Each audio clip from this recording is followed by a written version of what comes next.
Kimco benefits from being the largest landlord for Walmart, Target, Costco, and many grocery anchors, including Home Depot and other home improvement operators. What we've been doing is focusing on the small businesses and seeing what we can do to help them bridge the other side of this pandemic. We've benefited from having last mile locations. Some of the trends we've seen have been pretty remarkable. When you look at the data that we see, over 95% of orders online that are made for groceries are delivered by these last mile locations that we have. We've actually seen an uptick in demand for these last mile locations as the lines are blurring between fulfillment, distribution, and last mile retail stores. And with curbside pickup now launched nationwide, we continue to see that's an evolving trend, as Target just recently announced over a 700% increase in their curbside pickup. Now, we just heard from our Steve Leisman the devastating effect that this pandemic has been having on small businesses. But you're in a unique position, as you just said. You've got anchors that are these big businesses that are doing well, sitting often right next to these small businesses that are or would be struggling. Are you able to offer assistance to the small businesses because of their proximity to the larger ones? And is there anything that you're doing that could perhaps be a model for either municipalities, states, the federal government? So we pride ourselves at being a partner. Kimco, we have over 300 assets that are unencumbered. And so what we've done is launched a tenant assistance program specifically targeted at these small businesses.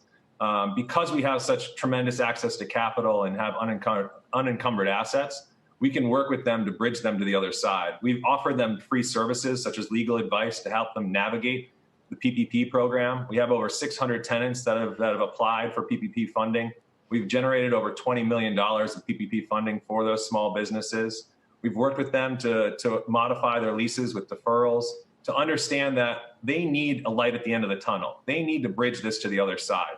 Clearly, there's tremendous stress on their businesses right now. We've activated sidewalk cafes. We've activated green areas in our open air shopping centers.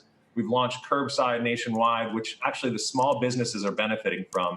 Even though Target had blowout numbers, the small businesses are adapting and actually starting to use our curbside pickup program. And consumers are really gravitating towards it as well, because that's what we think the future of retail is all about. These last mile locations that can adapt. Connor, I'd love to get your thoughts on New York City, where the positivity rate is 0.2%.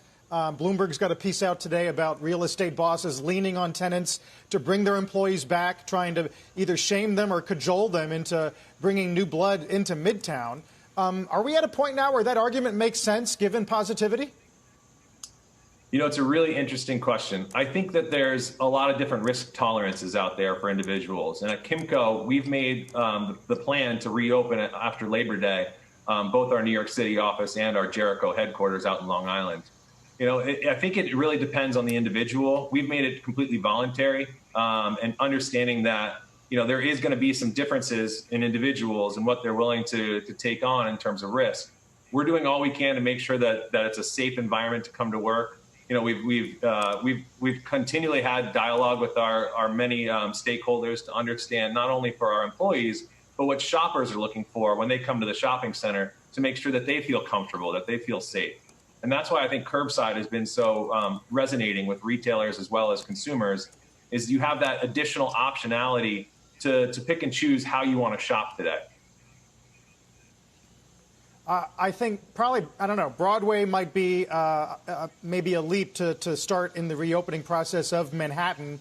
But I wonder, theaters, movie theaters, we got half of them around the world are open, clearly not in North America. You got people like Alamo Drafthouse renting out theaters entirely to single parties for a couple $100s. I wonder, I hope you won't mind one question on an industry-specific issue, but where are we on movie theaters right now? Movie theaters are tough to know what the future looks like. For Kimco, one of the benefits of being large is our diversified portfolio. Movie theaters as a whole is less than 1% of our cash flows. When you look at the future of the movie theater, you've got to understand that it probably is tied to the vaccine. There may be some individuals that are comfortable going into a movie theater in different areas of the country that have very low infection rates, but it's going to be specific to those individuals and their risk tolerance.